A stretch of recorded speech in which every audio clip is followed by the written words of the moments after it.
So I'm super, super excited about today's guest on the No Sugarcoating podcast, Amber-Lee Lyons. Oh my gosh, I love you. Honestly, I just have to say, I've been listening to your podcast and following you on Instagram for quite a while now, and just your work is so resonant. And I'm so glad that you come and be on the show. So welcome.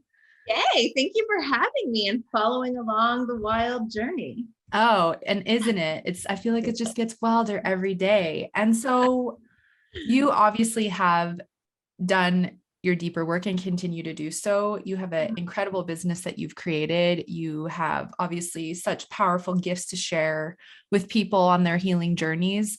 So why don't you start with sharing a little bit about what you've gone through that helped you birth your business and create the success that you now have? Yes. So I was like a hot mess in my 20s. I mean, there's so much stuff before that too, like childhood, like parents divorced, all those things that really led to being a hot mess in my 20s. And yeah, I was just living a life where I always had anxiety and I didn't really understand what that meant. And I didn't really even know the word anxiety. Like, do you remember God, 15 years ago? Like that wasn't really a thing people were talking about. I remember I was like dating this guy at one point. He was like, I think you have anxiety. And I was like, what's that? That being said, I feel like recognizing it and naming it was what kind of spurred me making change. But I also was like, I'm not going to claim this as a label. I'm not someone who has anxiety. I am not anxiety. And I saw for myself, and maybe it's different for other people, but I was like, okay, I'm going to figure out how to get over this. So for me, that meant I started doing hot yoga. So it was really, I always say yoga is the gateway drug. That's what kind of gets people to slow down and to tune in. And I was kind of realizing that I was the only girl at yoga who was wearing hair extensions and was not wearing Birkenstocks. And I didn't really feel like I fit in. I felt a little bit judged. Fast forward a couple years, I just kept doing it anyways. I started doing meditation, and I went to a meditation class, and I realized this was the first time really doing a full meditation class. And of course in yoga, you do a little at the beginning, a little at the end. But I realized that I had a really big lump in my throat, and I kept clearing my throat. I kept being and my friends had said that to me before. They're like, do you realize that you're always clearing your throat? And I was like, I didn't even realize that. So I kind of talked to the teacher about that after the meditation class. And she was like, oh, maybe you have a throat chakra block. And I had heard, the teachers talk about chakras, didn't really know what it meant. So then I was like, okay, maybe this is the issue. Maybe this is the thing. And I just did a deep dive of chakras, was Googling it, looking at books. And I actually got a Amazonite crystal. And I was like, okay, I'm going to do a throat chakra meditation every morning and every night. And I'm going to sleep with this crystal in my throat for 2 weeks and just see what happens. And it literally changed my life. I was like, why don't more people do this? Not only was that lump gone, I was starting to get all these ideas of wanting to share things with the world. I was feeling more alignment. The throat chakra is your connection between your mind and your body. Your throat chakra is your potential, your purpose. And I started to just feel this deeper meaning for myself. And I knew I had to share this with the world. I was shook that why is no one talking about this? Why don't my friends know what this is? Obviously people were talking about it, just not my people, people in my circle. So I was like, I want to make this cool, fun, approachable, something that the girl wearing hair extensions at yoga would do without it feeling too daunting or too, outside of the box or whatever, too scary. And I realized as well, when I was deep diving chakras and trying to learn about it, there was no one young and modern at that time that was doing it. So this was probably 10 years ago. And so I was like, okay, that's my purpose. And I started as a jewelry line. So I did crystal and gemstone jewelry to balance your chakras. And when I built that, people were coming to me being like, I really want to launch a business. How do I unblock my chakras to launch a business? I'm so inspired that you've done this. And then I was like, I'm going to start charging for this. Like, this is a business. And I realized that when I launched the jewelry business, it required me to really tap into my chakras in sequence. So it was like, when I'm building the foundation of my business, I need to tap into my root chakra. When I built my brand and my messaging, I needed to tap into my sacral chakra for that creativity and that worthiness. And like, it kind of like the order that you launch a business was like the order of the chakras. And I was like, oh my God, that's crazy. So I kind of like downloaded this program and started sharing that with the world. And I still offer it today. That's amazing. And yeah, it is. It's so interesting to hear everyone's story and how a physical symptom or an emotional experience leads us down this path. Yeah. And something that you mentioned is the label thing. And I want to talk to you a little bit about this because I feel like people attach their identities to a label so much and then they manifest it and create it. And it's so hard for them to fully heal. So can you tell me your thoughts on why that can be a bit of a like slippery slope and how it doesn't serve us? I'll share from my experience, and I'll preface it by saying everyone's different because I don't want like a mob of like people to come after me. In my experience, I was someone who was prone to victimhood, which meant I would blame anyone or anything in my life other than myself for what was going on. I think the number one thing I've learned in my life that has changed my life, the chakra balancing of course, but accountability. If I didn't take accountability for balancing my chakras, I would have been blaming someone else, or you know what I mean? So when we have a label, we can blame the label. And when we decide that that's who I am, and a doctor told me so, and I'm not saying this for everyone, obviously it's different for everyone, like some people have chemical imbalance, whatever. I believe that where I was at, yes, I had a chemical imbalance. Doctors wanted to put me on medication. I didn't want to go on medication. So I took accountability of it and was like, I'm going to fix this. And that wasn't easy. Like, it wasn't like an easy decision. It wasn't, I definitely went back and forth on it, but I think that it comes from a place of not taking full accountability. And accountability doesn't mean blaming yourself. Accountability means taking your power back. In my eyes, like, it means taking full fucking power for your reality. And that has been the number one thing in my life that I always come back to. Trust me, I can complain. I can blame my fucking husband for everything. Like, I am not a saint, but whenever I'm in a predicament, the only person that can get me out of it is me. Yeah, 100%. Yeah. I totally agree. And I think it's just so important to know that yes, we can have chemical imbalances. We can have things that do need different levels of support and attention. However, the more we cling to it, I feel like it just becomes permanent, and our belief in our ability to fully gain freedom from it, we've now trumped that it's because of this, and I have this. Exactly. Labels are dangerous. So even like, and I do this too with like our zodiac sign, like, oh, well, I'm that way because I'm an Aquarius, but it's like, but is being that way serving you? And someone said to me, I'm going to call her out. Her name's Celeste Set. She's actually a past client of mine. And she works for me now. Her handle is Astro Bombshell. She said, I believe that our life purpose is to overcome the labels that come with our zodiac. And I was like, damn, or the limitations that come with our zodiac. Yeah. And I was like, 100%, like, that is our life lesson. I love that. I got full body chills. That's so resonant because I feel like it's great to have these things, but still somewhat they're putting us in a box. I know. And like, I hear this all the time, like, as someone who helps people with their business, they're like, well, I'm a projector, so I can't do sales. And I'm like, no, it means you have to find a different way of doing it that works for you. And you have to overcome the things that you think make you not good at sales. Yeah, exactly. But it's just like that ego wants us to latch on to that label or that thing. So it's just because I deal with a lot of people who struggle with emotional eating or some people, and I have all the compassion in the world for someone who struggled with and labels it an eating disorder. But I just feel like there's such a heavy attachment to that too. Totally. And it feels so permanent.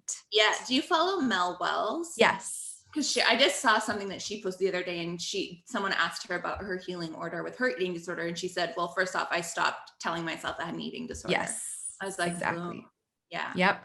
Miracles are always happening, and we can heal when we're, willing to let go of that. So yeah. So, and I think that leads into the next part of this, which is, manifestation and quantum manifestation, because I feel like there's so much incredible success and miracles unfolding on this earth right now. And then there's a duality of exact opposite happening, and depending on the listener and what's unfolding in their life. Like, I want you to talk about what quantum manifestation is and how it's impacted your world, because I'm a huge believer that we create our own reality, and there's so much good that we can tap into if we're open to it. Yeah. I feel like the first kind of perspective shift in dealing with, there's kind of two main ones that are coming to me. So with quantum manifestation, I believe that we're born to think that there's a life around us, and then our eyes see them, and then we interpret what our eyes see, and then we have thoughts about it. I see it the opposite way. I see that our eyes are projectors, and they're like projecting a movie, and like the world is the projector screen. And how does the projector work? By our thoughts. So our thoughts are projecting onto the world how we see it in our minds. And then we're constantly proving to ourselves what we believe, whether it's good or bad. Like we said, oh, I believe I have an eating disorder, so that's what I'm going to see, and I'm going to keep perpetuating that. I believe that money is bad and evil, so I'm going to keep finding people that are rich that are dicks. You know what I mean? So it's like we create that reality. So I think that's the first big thing that we need to realize. And it sounds basically like, oh, yeah, our thoughts create our reality. But it's like, I want you to like really, really think about it in that way. Because again, there's accountability there where it's like, okay, what's going in what's misaligned in my life, and how can I take accountability for seeing that in a different way? For projecting that into my reality in a different way. The second thing that was like a huge, and here's the thing with manifestation too, like I've manifested with the best of them. Like I have manifested lots of things, but a lot of things I manifested slipped right through my fucking fingers. And I had them for a very short time for a little dopamine hit. And then I either blew them up or they just left. Okay. So I use like quantum manifestation and conscious manifestation in parallel. So conscious quantum manifestation is having a desire from a place of alignment with your soul versus having a desire from a place of seeking validation. So do you want that, I don't know, that mansion because it is going to make you feel loved, cool, interesting? Like, and I call it like the Instagram test. Are you thinking of the thing that you want because you're thinking of what you're going to post about it? Like there's a telltale sign that that's not for you. You want that for everyone else, not for you. Yeah. So if we can remove the validation, I'm not saying don't want nice fucking things. I love nice things. But I want the things that I want are from a place of my vibration is so high that I have decided that I only attract high vibe things, and I have assigned high vibration to nice things. Okay. So I've decided that Chanel bag has a high vibration, and that's what I projected into the world. And I'm a match for that. So I'm a match for that. And that's because of my vibration. So, and it excites me. I don't want it because it's going to make me feel loved or cool or interesting. Right. So I'm not saying don't want those things. And it might start, like the desire might start from that ego place. But if you can look at that and be like, oh, okay, so what's that trying to show me? Oh, interesting. I thought I wanted that house because I wanted to like do like an MTV Cribs video on Instagram and people were going to think I was successful. Okay, so do I not think I'm successful? What does success mean to me? And you can kind of dissect it. And it doesn't mean that you don't want the house. It doesn't mean that you don't want it. It doesn't mean that you want it all from a bad place, but you need to find the deeper meaning that aligns with your soul. And when you do that, that's you elevating to a different dimension. Essentially, like you're putting yourself on a different dimensional frequency where you can pull that in. If you're stuck in a place of, well, I'm not loved and this house is going to make me feel loved, you're on a lower frequency, you're on a lower plane, and it physically, like vibrationally, that what that vibrates at literally won't fit into, it'll be repelled by where you are. And even if it did come in, it would blow up. Like, it wouldn't stay forever. So, and I feel, and it is all frequency. So it's like when we can elevate our frequency to a point of just, that soul knowing that I'm meant for, these are the things that are meant for me. This is the way, this is the vibration that I hold. So I get, I manifest things that are like vibration. I've assigned a like vibration to this beautiful thing or this situation or this job or this partner or whatever. We have to get onto that dimensional plane where it's like there's a road. It's like you can't, if there's no road lining up to it, it's not going to come. So you need to get on that road, and then that road can, they can meet you there. Yeah. So for people who are like, okay, well, how do I get on that road? Let's go there first. And then for people who are on the road, but are like, how do I up level to that next level? Like, what are just some key things that people can kind of do? Yeah. And everything's like so foundational. And this is something I've been talking about. It's like, it doesn't mean now you need to go learn astral projecting and now you need to be a breathwork facilitator. Right. And that's the only, you know what I mean? No, it's like the basic bitch stuff that we did to get to where we are already. We just have to keep doing it. And the doing is the same. The result is different. So don't think, because it's not anything from outside of you. It's all inside of you. It's all those tools that you already have. So there's the consistency with your rituals. There's the, alignment work. There's the shadow work. It's literally kind of like I said, like dissecting the desire. Like, why do I want this? And if there's a shred of shadow in there or a shred of unworthiness or I'm not lovable or I'm not good enough or whatever, you need to like dissect it to a point. I'm not one that's like, you need to sit in your shadows for 3 months and go to counseling for 4 years. No, I'm like, identify it, be aware of it. Every time that thought or trigger comes up, you shift it, you do some clearing, whatever works for you. Maybe your thing is tapping. Maybe your thing is crystals. Maybe your thing is, meditation. Maybe it is breath work, like whatever your thing is that helps you get there, keep coming back to your thing. Yeah, I love that. I think that's so important. And consistency really is a huge key. And I feel like that's something that so many people struggle with because the ego gets so loud, the resistance, the procrastination that can come up. Well, and think of this, like when we get, so I think of like consistency versus instant gratification. Instant gratification is dopamine. Consistency is serotonin. And you get addicted to like the rush of the dopamine and like the quick instant gratification. But we could also, like, if we were to sit here and like really ponder what feels better. Is it like a long stroll in the woods, listening to the birds chirping and like the sun coming through and being really present? Or is it like eating a donut? Like we know that it's the serotonin, the consistency that is actually what our soul wants. I'm not saying dopamine's bad. Like I like, eat donuts with the rest of them, but like, it's like, we need to realize, we need to identify those two different feelings. Yeah. And when we can be in that like consistent state, then it's not going to be volatile, because then the result won't be volatile. Because if the result is, slow and steady, which I mean, sometimes I'm like the most impatient person ever. So like slow and steady for me, sometimes I'm like, damn it. But I know that when things are slow and steady is when they stay. And that's my actual growth. And when it's like the hockey stick, where it's like, you know what I mean? Like the like crazy, then it doesn't always stay.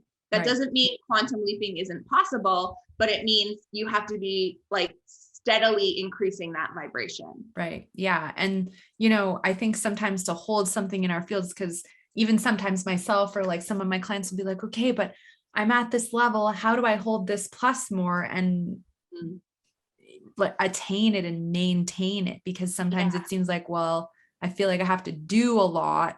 Yeah. And it could exhaust me and that could like misalign me.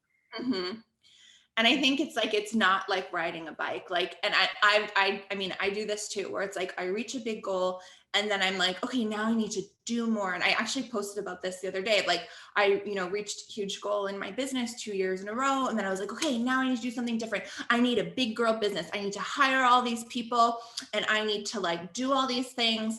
And then I was like, wait a second, like this was not aligned. Like this was from a place of like fear, like, oh, I should do this. Otherwise I'm going to lose it. Like I can't keep doing this. You know what I mean? Like, so it's like identifying like, like you were saying, like the clients that come to you that are saying, what if I lose this? That's what you're going to project onto the screen, just by virtue of thinking. It doesn't mean that every negative thought you have is going to happen. Don't be like, oh no, I had a negative thought. Now it's going to happen. But like, do identify the thought, do the consistent work around it. Yeah, I totally couldn't agree more. So let's talk about the chakras, because I think this is just, I love this. It's such a fascinating thing to embody, and it legit, I love it. I can feel when mine are out of alignment, and then I do the things that I do to realign. So why don't you just give a little chakra 101 first for people who may be new to it? I feel like most of the listeners probably know what they are, but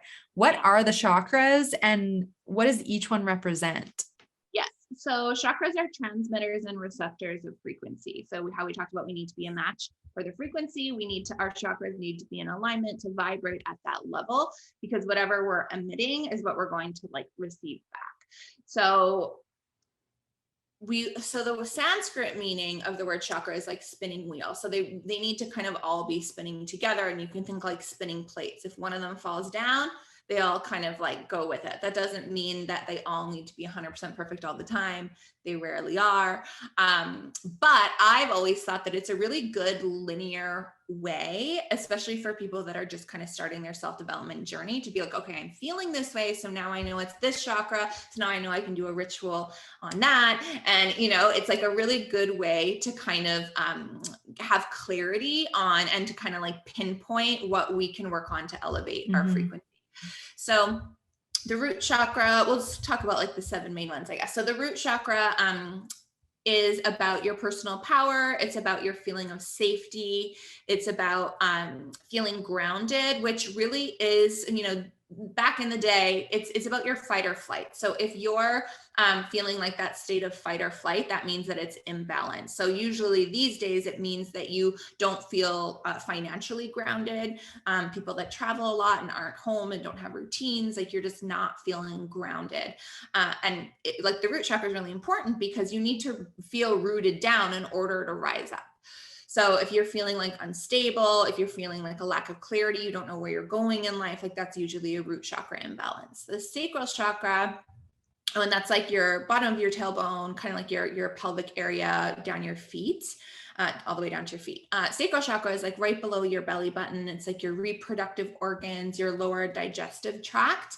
And that is where your creativity, your sexuality, your feminine power, and your worthiness are. So if you are feeling disconnected from your sacral chakra, that means you're not feeling worthy, you're not feeling creative, you might have some sexual trauma, or you are like, you're just kind of like, I don't know, it can be like a hormonal thing. That's another symptom.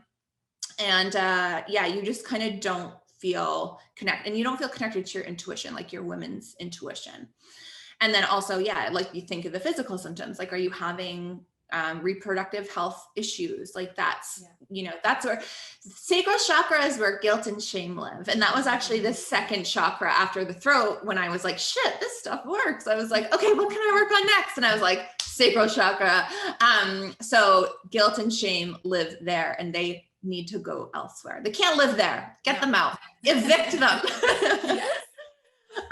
Solar plexus is like right below your rib cage, and in your solar plexus, and that is your confidence, your motivation, and like your je ne sais quoi, like your spark, your it factor that makes people like turn their heads when you walk in the room.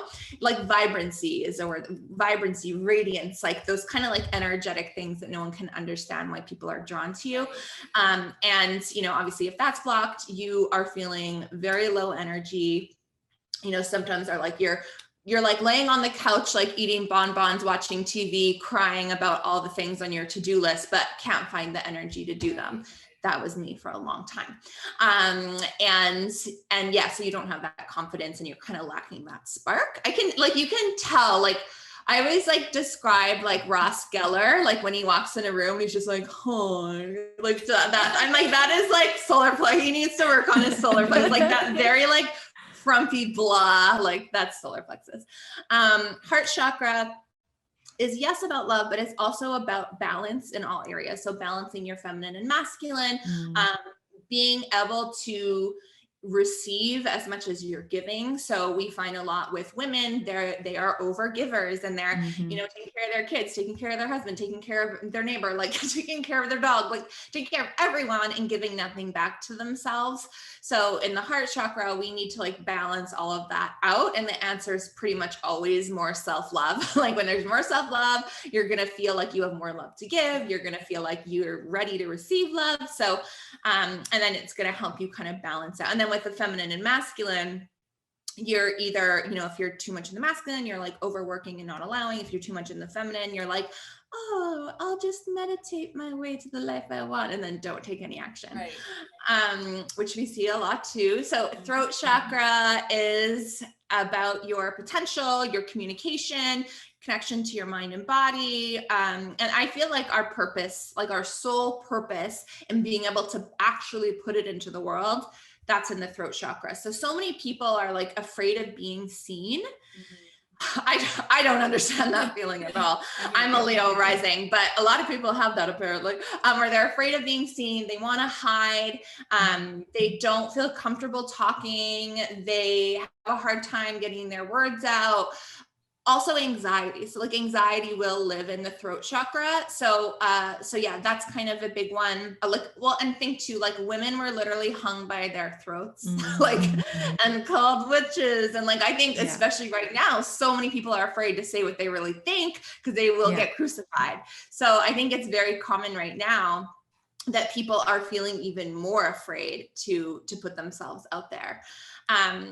Third eye chakra is your intuition. So third eye and the crown chakras, like the top two of the 7 chakras, they are naturally quite open. And I feel like people want to skip ahead to those ones and be like, oh, I'll just work on these. I want to be intuitive. But if you haven't worked on the other ones, like it's either not going to work or you're going to be like fooling yourself. Like, so with the third eye, it's about your intuition. So it's kind of like being able to see the path in front of you, but it's also that projector screen. So having like a clear connection between like, okay, this is the vision I want for myself. And I'm going to like process that on the inside and like project it outwardly. And then when that's blocked, I mean, obviously you just can't do that. You're not manifesting. You can't see clearly. You have a hard time visualizing what it is that you want. Crown chakra, crown of your head, is your ability to, it's like your connection to infinite source, your connection to, I mean, I like the word God, goddess, whatever, connection to source, the universe, you know, infinite consciousness, whatever word is that you like to use. It's kind of like this pillar of light that connects you to all things shooting out the top of your head. And yeah, I mean, pretty much that's not going to be open unless the rest of them are kind of doing their job. So yeah, I mean, when that's open, it's like, you know, you're getting the opportunities are lining, you're hitting all the green lights, like all the right things are kind of like falling into place. And we've all had glimpses of that and moments of that, but we want to have that as often as possible. So we need to work on all of them. That open channel. That open channel. I love it. That's such a good Chakra 101. Thank you for sharing that. And you're welcome. So what I see, obviously, with a lot of women who come to me, there's emotional eating, there's body image issues. They are afraid to speak because there's fear of being judged. They're people pleasers. So as far as like, I want to just have you share a little bit of activation. So for a people pleaser, let's say, who's really afraid to stand up for themselves, to say no, I'm assuming that would come more in the throat chakra, but can you share a little bit about maybe what they could do to help them shift that, other than like working on the mindset, but working with the chakras too? Yeah, more of an energetic standpoint. So I always say, like with ritual, you want to do something. It doesn't have to be like 3 hours or even half an hour every day. Like, but if you give yourself 10 minutes, every day, it will make a big difference. And you want to do something for your mind, your body, your soul, and your energy. So for your mind, we talk, like you said, like mantra. I mean, especially for throat chakra, mantra would be really powerful for you. For the body, I mean, for your throat, you want to drink lots of water. Like, you know, while you're drinking water, visualize that it's like clearing any blockages that are there. For your soul, obviously, there's so many like throat chakra meditations out there. You can find them on YouTube. I have some if you want some. And then for the energy piece, I would say things like crystals, tapping, breath work is super powerful for throat chakra. But honestly, like literally like sleeping with that crystal on your throat and just visualizing, like at every inhale, it's like creating this big turquoise light in your throat chakra, and every exhale, it's like releasing anything that you don't need. I love that. I love that. And crystals are incredible. They're such a healing tool to have in our toolkit, along with everything else you just mentioned. Love the tapping, love the breath work, the meditation. Like it's. I want to share sacral chakra too, because I feel like probably a really root cause of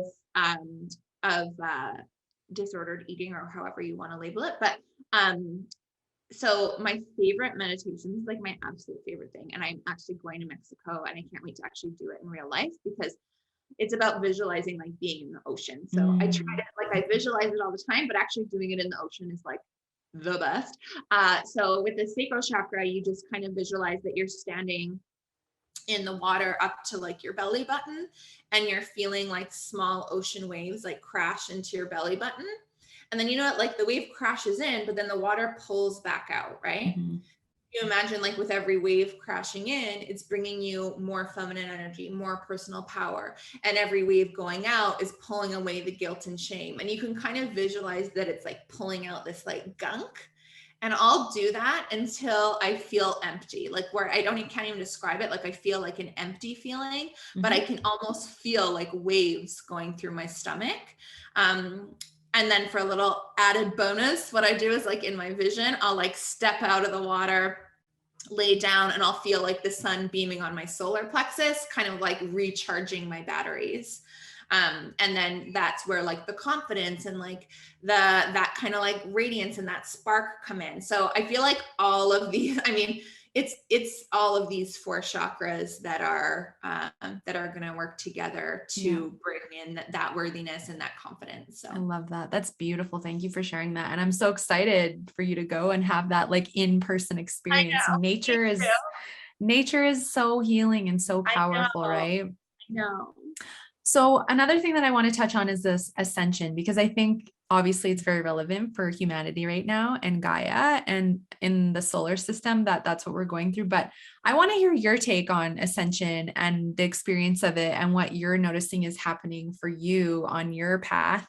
And then if you want to share a bit about like what you're witnessing in the collective and where we're headed, I would love for the audience to hear your take. Yeah. So, I mean, for me, I feel like I went through like a second awakening last year. I mean, no, it was probably, it really hit me last year around this time. I actually ended up having like acute appendicitis, like out of nowhere, and getting my appendix removed. And then that led me down like a dark path, which had to happen. But I mean, I've always been someone that has questioned everything and has felt that we are in a matrix of falsehood. Like I've always felt that way. Yeah. And not from a place of fear, just kind of a place of like, oh, people actually think this? Like, what? Like, really?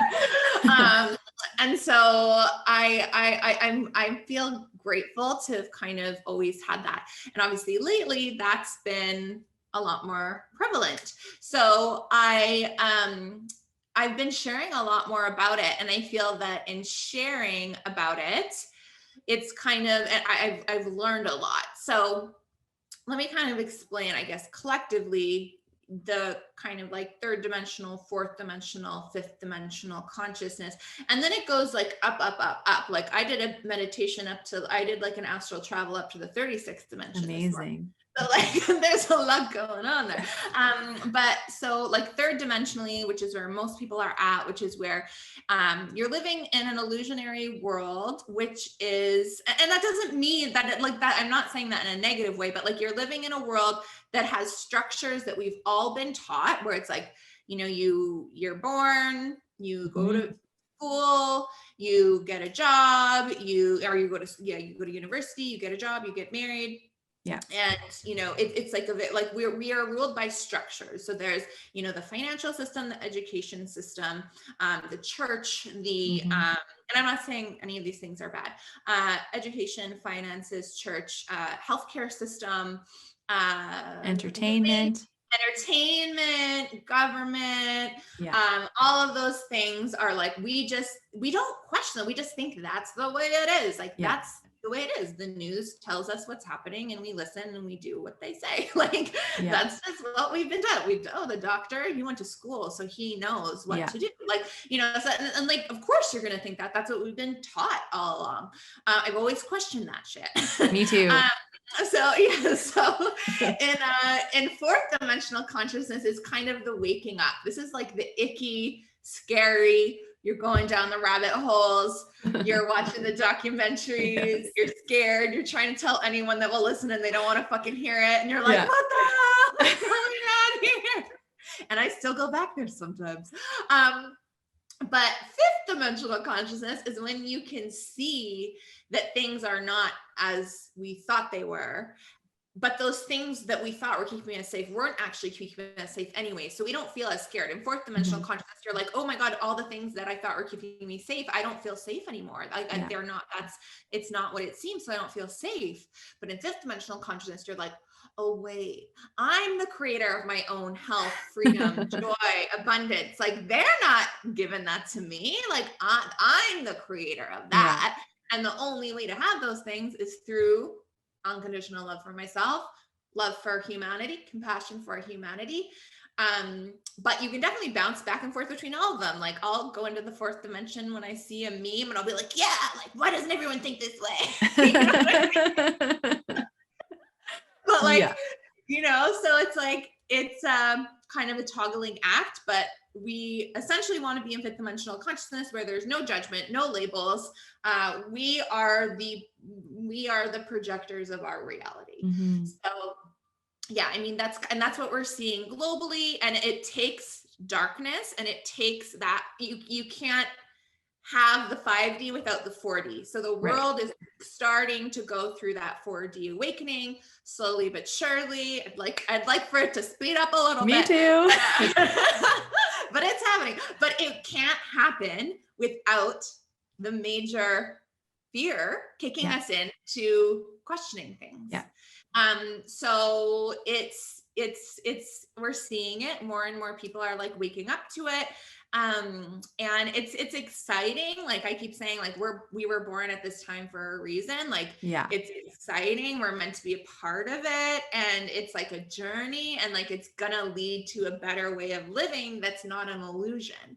So we just need to stay excited about it.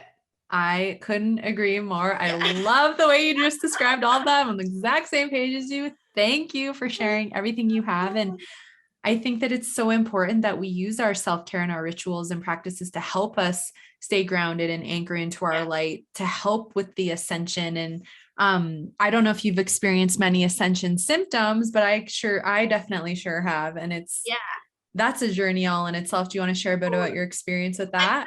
I'm pretty sure my appendix was an ascension symptom. Okay. Yeah. Fair enough. Yeah. Like I literally, like in the recovery room, like I was like knocked out. They like whatever had the surgery. They brought me to another room. I woke up to a voice saying, "You have now renounced your darkness and you're in the light." Wow. And I was like, "What does that sound like?" And then I was like awake, and I was like, damn. And then it was a dark period of health after that for me. Like it took me, I did not recover. Like people are like, oh yeah, easy peasy surgery. Like, no, it took me, like, it wasn't for me. And there was a lot of clearing, a lot of learning, a lot of being like, you need to step it the fuck up with your health, with your work, with your body, with everything. Like you need to, like, it was like an awakening for me to step up more. But yeah, I mean, even like last week, like, and this is like discussing TMI, but I don't share. So I always know an ascension symptom for me is I get like a cold sore in my nose. Interesting. And I know it's like a throat chakra thing. It's like when I'm like sharing in a deeper way, it's like a purging of something. And like, thank God it's in my nose and no one can see it, but it hurts like a bitch. But like, there's little things like that where I'm like, oh, I know what's happening here. Yeah, it's like, you need to just keep, the more consistent you can be with the ascension work. And it's not like, oh, I'm just going to like for me, it's like, I'm just going to do my basic daily ritual for a few weeks. And then I'm going to like go to the 36th dimension. You know what I mean? It's like, you need to like be consistently kind of, it is a commitment. It is a devotion. And I agree. And trust me, I've had some interesting ascension symptoms myself. And at first I was like, what the heck is going on? And then I started tapping into the Schumann resonance and monitoring like the 5D light coming on and the 3D purging. And I swear to you, it's specifically in alignment to depending on the energy of the earth. Yes. What do you get? I need to know. Oh my goodness. Yeah. So it's like when the 5D, the day before the 5D happens, I get a lower backache.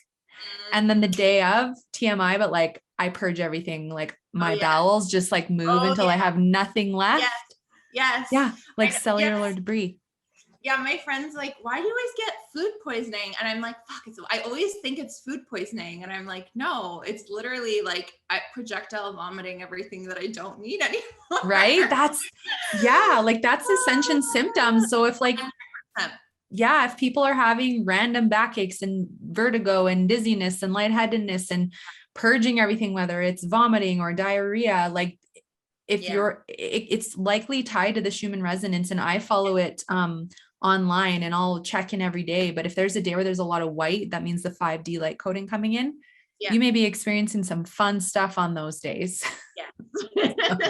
So I'm glad that we talked about that, because I think there's just a lot of things people can't put their finger on right now. And it likely could be something like this that you just haven't spent a lot of time tapping into and spend some time maybe looking at it a little bit more. So I feel like we could just keep talking forever.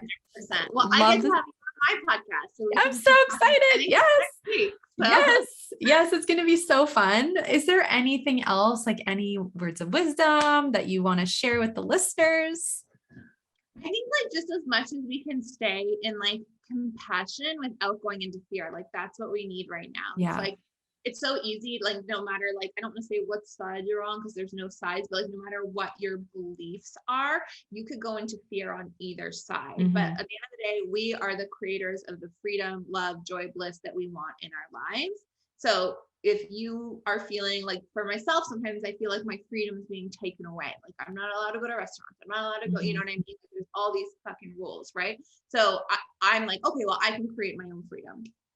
So I'll be like, what are the things that make me feel free? Having a bubble bath at 3 p.m. when I should be working, going for a long walk, looking just out at the expansiveness of the ocean and feeling like freedom in that, like those more like kind of serotonin-y things that we can do to access that feeling rather than the like dopamine things that they've taken away. And we have this like addiction to, so we're willing to do anything to get them back. We need to like, we are the creators of what we want to feel. And the more we feel into that energy from that, the more kind of, contentment rather than like the peaks and valleys of bursts of dopamine, the more we're actually creating resonance in our own frequency to receive that and the frequency of the collective. So when you're feeling free, you're creating more freedom for everyone. Yeah, you couldn't have said that better. I love that. And I think part of 5D too is really transmuting that dopamine quick fix and embodying that serotonin. Like we're supposed to feel love, joy, peace, all of this on a regular basis. So bring it in. So where can people find you and like access your magic? So I mean, Instagram is the best place. It's at Chakra Girl Co. We also have a secondary business called prismofficial.co. And it's like an online magazine for Ascension. So we're posting new articles every week. And the podcast is Chakra Girl Co. Those are the main vibes. Amazing. Well, I will make sure all that's in the show notes so that everyone can check you guys out. So amazing to have you on the show today. Thank you for being here with me. Thank you.